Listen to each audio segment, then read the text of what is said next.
Welcome back to another technical deep dive here in the debug zone. Today we're tackling a big question and breaking it down with insights from other users.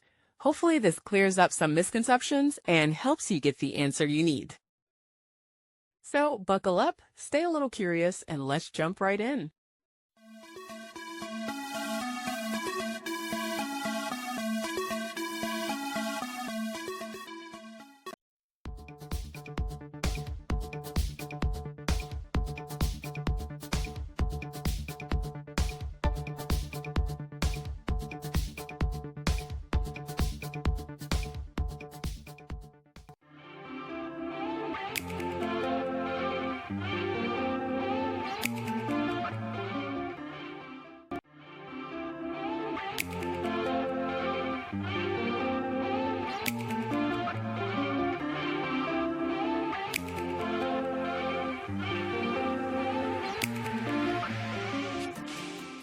And that's a wrap.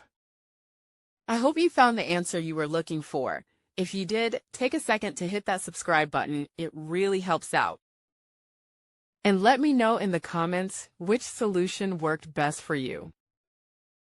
See you next time in the debug zone.